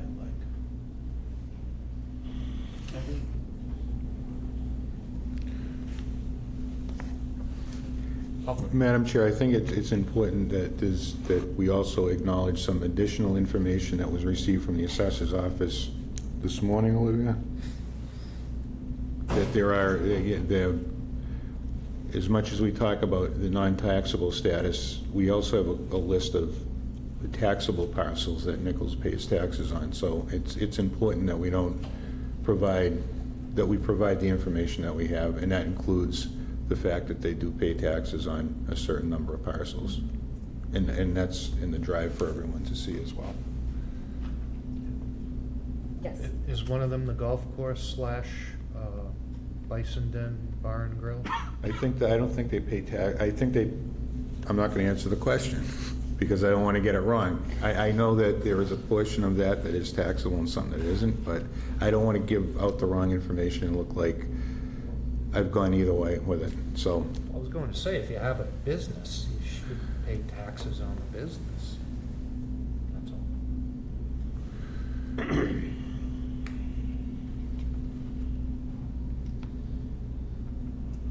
Are we looking for a motion? If the chair would so recognize me, I'm gonna try to do this in a orderly fashion and see what ends up at the end. Okay. Madam Chair, I make a motion that we do not send a letter at this time and instead ask Nichols to come in and meet with us publicly in a selectmen's meeting, and in the absence of an agreed upon date, in the absence of an agreed upon date, we would release the letter. Basically, if we don't meet in public because of interaction, we'll release the letter. Second for discussion. If that made sense. So the question, through the chair, the question is, the ideas in the letter are one path that we could go, and the meeting would be clarifying a path forward with their participation. And again, for discussion purposes, I think it would allow, I just think it would allow more give and take than potentially that we may have if we initial payment please in this amount, give a chance, as we said, could be less, could be more, could be agreed upon amount, maybe not, but. Mr. Siganovich. The reason I like the letter is because that's how the other communities do it. And that was a lot of what I followed here. I didn't want this to be something that I just pulled out of thin air and be, Carrie, where'd you get this from? No, I looked at precedents, prior practices. And that's what they do. They send a letter requesting an amount, and some places pay it, some places pay a portion. Some, like in Boston, some of the hospitals and museums, they give things of value in addition to money to make up to that portion. Like they'll give like a summer camp for kids in a museum, for example, or something of that nature. But yeah, we can have that discussion, but this starts the discussion. This is the opener. This is the framework to begin from. This isn't like they're getting a bill and it's due in net 31% discount. It's to start a discussion. So, because you, Mr. Siganovich, you did most of the research, I'm just curious, and I don't know if you came across this information. Did these letters that went out from like our sister communities, was that the first outreach? Not that this is the first outreach from us, it certainly isn't. But I don't know if that was something that was publicized. Well, I think it happened similar in the way to what we're doing, where there were informal discussions to begin with, there was an impasse, and then there was just a set amount, a percentage based upon something, so that each entity would be looked at similarly as far as a percentage of their taxable properties that aren't being taxed currently. So if it was a small nonprofit, it was a small ask. If it was a large, like Harvard, it was large. And it was proportional to the size of the entity as far as their amount of taxable properties that were currently non-taxed. That's what it was based on. It wasn't based on enrollment or gross income or net income or any of that other stuff. It was just based upon the property value that wasn't being taxed. Mr. Johnson. Through the chair, we have a motion and a second. Discussion. Oh, you want to move it? No discussion? I asked if there was any more discussion or not. Well, I just want to add if I may. That's okay. And I couldn't find the article. I was trying to find it. There was something recently in Boston.com, and their 25%, if I remember the article correctly, I think it had to do with this 3264. The 25% percentage was a requested amount, because in that article, I can't find it. You guys are smart on me when it comes to the internet. Some of the 25% was reached, and others weren't. And there's no mechanism if someone gives 12. Like, the way this letter's phrased, we're expecting 25. There's no mechanism, like I said, for a 10, a 5, a 30. So I just, again, the meat and potatoes of the letter, I get it. I supported it last time. I support discussions and moving everybody towards a agreeable number. I just think it's out there. Like I said, it's out there. Maybe not officially, but I'd push me more comfortable if they were in here one night and we could have a discussion with them. I'm not sure how it would turn out, if they'll even come in, if they don't come in, we release the letter. Not saying they won't come in. I don't know. I feel like I'm beating a dead horse, so if Mr. Johnson wants to move the question, I'll move the question. May I ask what the motion is? It's just to request them to come in? Hold the letter for now. Yes. Got it. All in favor? Aye. Aye. Nay. Opposed? Nay. Okay. So that's 3-2. You too? We will request for them to come in and meet with us. Madam And Chair? hold off on the letter for right now. Madam Chair? Yes, Mr. I Sullivan. don't think you need a motion, but can we instruct the town administrator to facilitate a public meeting as soon as possible with authorized representatives from Nichols at a regularly scheduled selectmen's meeting? Yes, please. Can I just offer a little devil's advocate for a second and get some further direction from the board? Yes. Let's go down the road and when I make the request to have a meeting and have them come in, they may say, we'd love to meet with you, but we're a business, and just like any other business, we're in competition with other colleges and universities, and there's things that we would be happy to discuss with you, but not on TV. Do I tell them no? Or do I facilitate a meeting? I can't speak for the rest of the board, but I would rather have them come in, and personally, I would rather meet with them. Ideally in this format, but if they're absolutely against it, I mean, we're not gonna get anywhere if we don't at least pick up the conversation that we were already having, is my, and that's just my view. That's not, I'm not trying to speak for anyone else. Okay. Having been, Mr. Siganovich was there, Mr. Sullivan was there, I Right. was there, right? Were you not there? No. I'll take care of it. There was some things that we talked about in the initial meetings that I think that we appreciate them talking to us about, but we certainly wouldn't ask them to do that on TV. So, playing devil's advocate, I don't want to throw the baby out with the bathwater. Right. So let me ask the question and see what they say. Mr. Sullivan? Again, I'm not speaking for the board.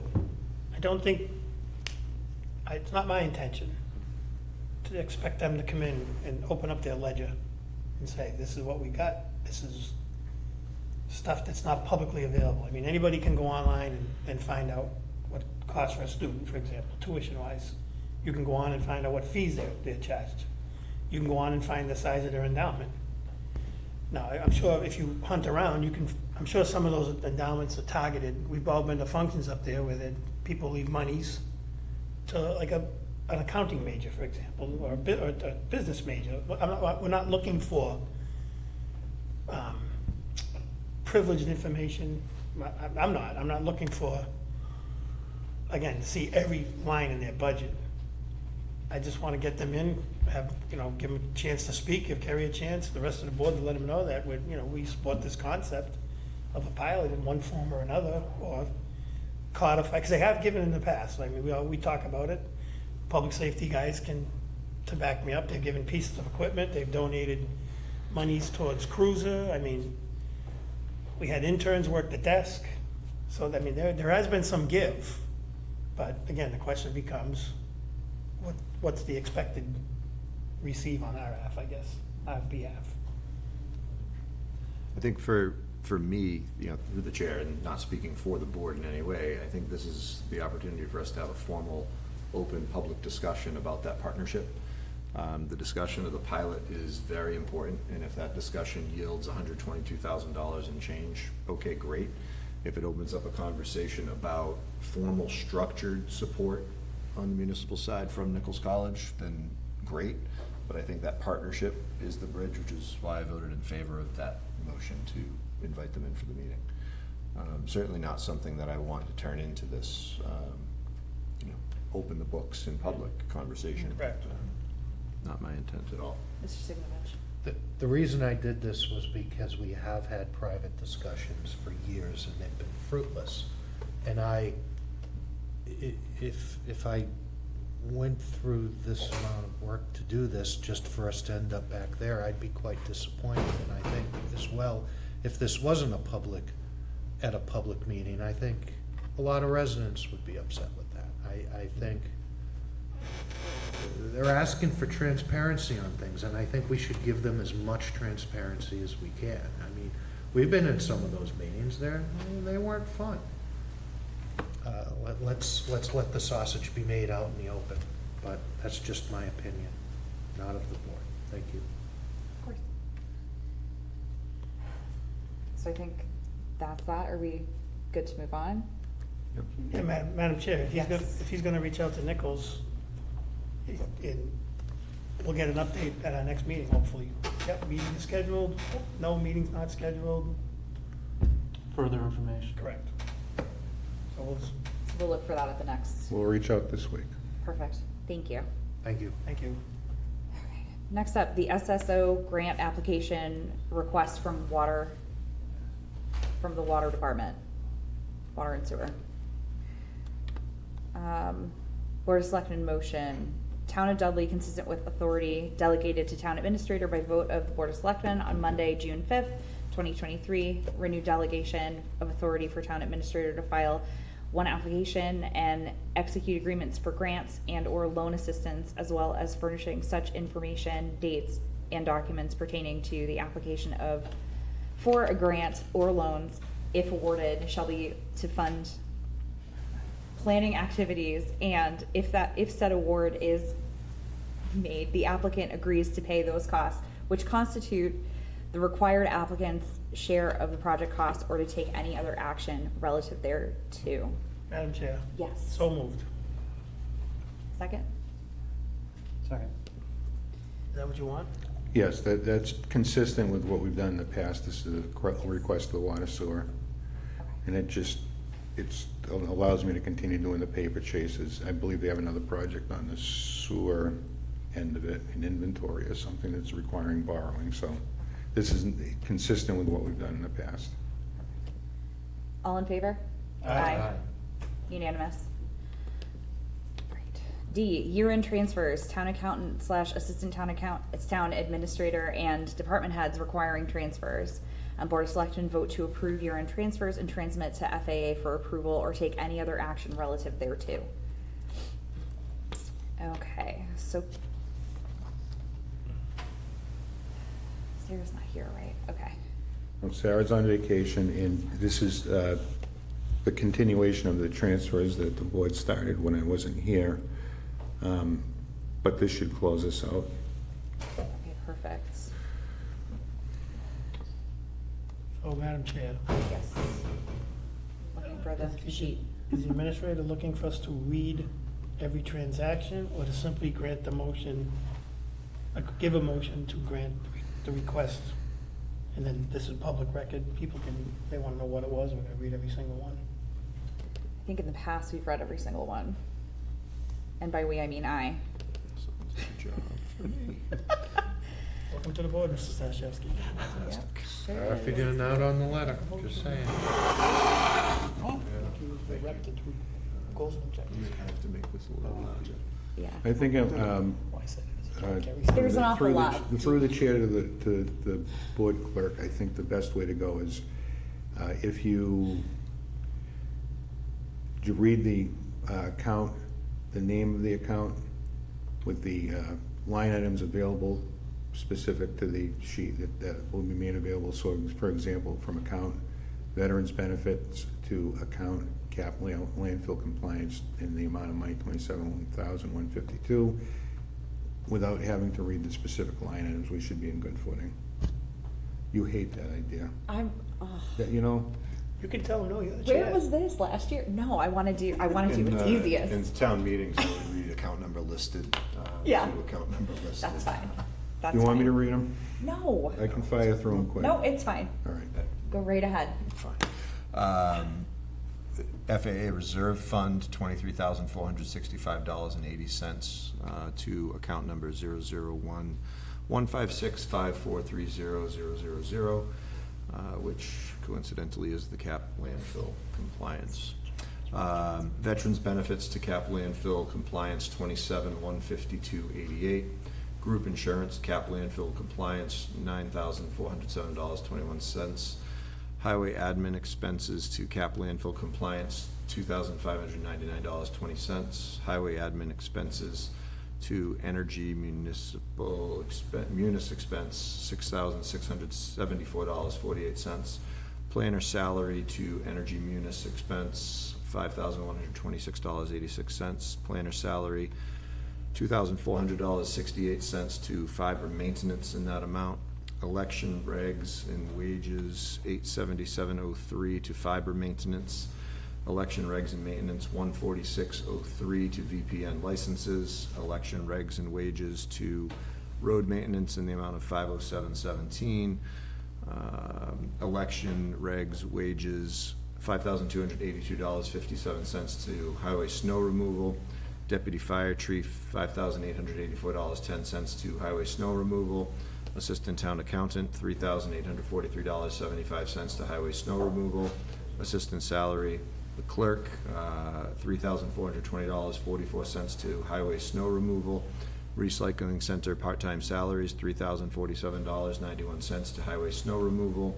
Animal inspection stipend, $2,195.42 to highway snow removal. Board of Health expenses, $2,053.02 to highway snow removal. Veterans clerk, $1,500 to highway snow removal. Selectmen's dues, $1,276.55 to highway snow removal.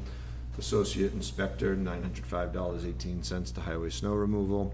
Recycling center recycling, $806.05 to highway snow removal.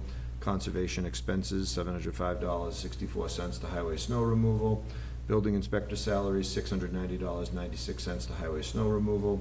Board of Health inspection, SW, $600 to highway snow removal. Town reports, $305 to highway snow removal. Selectmen expenses, $234.02 to highway snow removal. TR driver labor, $20,810.97, highway snow removal. Highway general expenses, $5,600.75 to highway snow removal. Tree removal expenses, $599.32, highway snow removal. And I believe that covers it. Does that cover it? Sure does. The total amount of transfer, $114,653.19. So moved.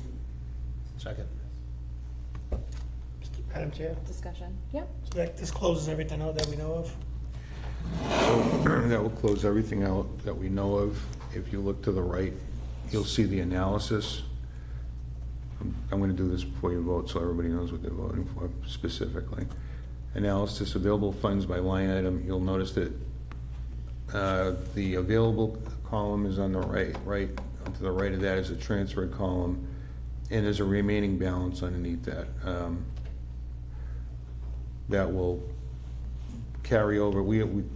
Sarah's recommendation was not to budget right down to zero, leave something available in case some bills come up or she needs to encumber some money to close out the year.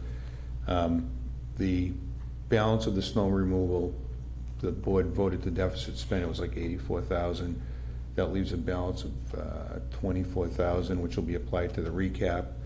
And when that money is certified, a portion of the money left behind will become free cash that will cover that deficit. And that will close us out. So, this is probably a silly question I should know the answer to, but with some of that money that Sarah has recommended that we leave just in case, Yep. where does that go after? So that becomes, if it's not spent or encumbered, it becomes free cash. Okay. So it's 6 of one, half dozen the other. You'll Yeah. either cover it to zero, you leave some there, put the balance of 24 on the recap. And in any event, that same money will become free cash and be applied to it. Okay. Any other questions? All in favor? Aye. Opposed? Unanimous.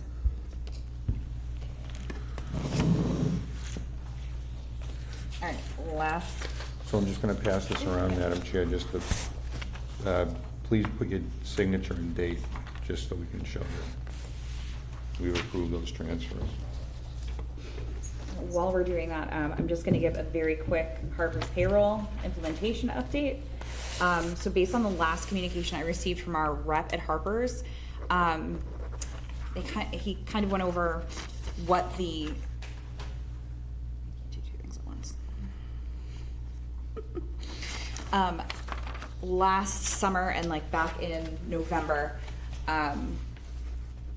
was the last time we did parallel testing. At this point, enough has changed, most likely, that we're kind of going to need to pull back in to double check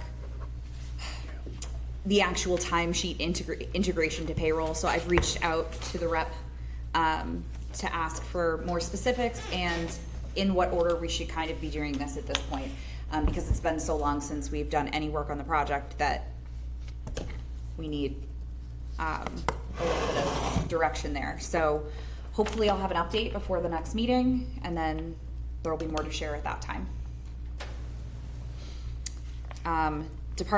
Departmental communication. Water sewer?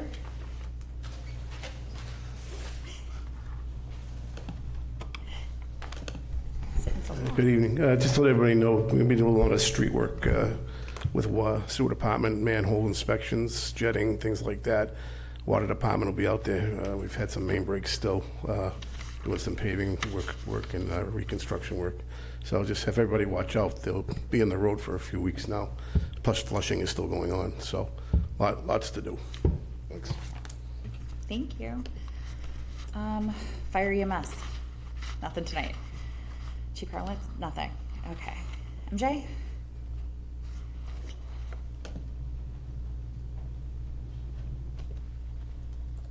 I just want to let everybody know Sawmill Road is going to be closed tomorrow. We're going to be doing a little bit of paving down towards the bottom to finish up a project we started last year. Just trying to get that finalized. So Sawmill Road will be closed tomorrow. Okay. Madam Thank Chair? you. Yes. Somebody on Mason Road Extension reached out and said, thank you for having them cut back. Yeah, I mean, all over basically, town, but Mason Road, I guess, Extension, somebody. basically I got one guy on a brush mower at all times. Tomorrow I got to pull him off, but he's just staying up, basically brush mowing, and then I really I think this person said that they walked their dog and on the, can't really do too much with. if you're coming in up Mason Road Extension, I guess they were very happy. You could trim back about. Yeah, 4 he's been feet. doing a really good job. I've been having Dave Baxter do it, and he's been doing a really good job mowing. So he's been trying to keep up with everything. Try to get it to bad spots first, but he's been pretty much all over town, so. Thank you. But if somebody has a complaint that he hasn't got through, just call and let me know, and I'll try to get him there as soon as possible. Over his stretch really thin, so. Thank you. Awesome. Appreciate that. Thank you. I think that's it. Board member comments. Mr. Siganovich. I think I've said enough the past 2 weeks. Thank you, though. No problem. Mr. Sullivan. Just want to thank everyone that came in tonight with questions and concerns. You know, for years, we've been asking people to come in, and I'm glad they do. We try the best we can. Like I said tonight, we weren't trying to deflect to some things we just have no control over. I want to, again, publicly thank the town administrator, his staff, previous staff that's no longer here, our delegation, to really get that bridge, hopefully temporarily put to bed so it's open. And I think you did a nice job tonight, Madam Chair, and I just want to thank the rest of the board members. We had a good dialogue tonight on a lot of issues, and I look forward to serving with this board. Mr. Tarczewski. Several items. I want to thank Fire Chief Kochanowski and Police Chief Karlowitz for hosting me for a discussion, getting me up to speed in terms of the departmental needs and the like. Facilities look like they're in really good shape. You know, Chief Karlowitz and I talked a little bit about the infrastructure needs in this building and back in the police side. It's something that we're definitely going to need to have some real open discussions about. As you know, we all know the building's aging a little bit. We have some infrastructure pieces to take care of. But the important piece is the personnel and the staffing are great. I'm looking forward to meeting with MJ, and I'll be reaching out to George soon to schedule meetings with them as I acclimate to the role. Additionally, just for information, the next meeting I may be unable to attend. I'm having a surgical procedure on the 24th. I might be able to be here on the 28th, but there's a chance I won't be, just so folks are aware. I've been doing a little bit of research, you know, transitioning over from moderator role to this role and looking at some of the items that we've discussed at town meeting over the years, either directly or indirectly.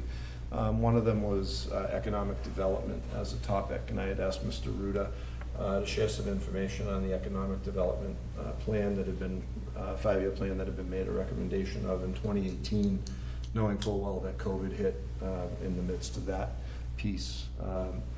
The project that I picked up next was the Gateway Revitalization Plan, which was through the Economic Development Committee, and I'd like it to be an agenda item in the future, and you know, through the chair and the rest of the board, ask Mr. Ruda to invite the Economic Development Committee in for a meeting to share the findings in the Economic Development Report on the Gateway Revitalization Project, so that way we can sit down and look at some targeted priorities of that committee's work and sit down and see what type of commitments we should be making relative to that Gateway Revitalization Plan.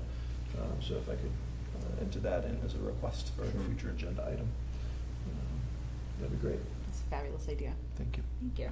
Mr. Johnson. Going back to the earlier discussions during citizens' comments, good discussion, some items for us to follow up on.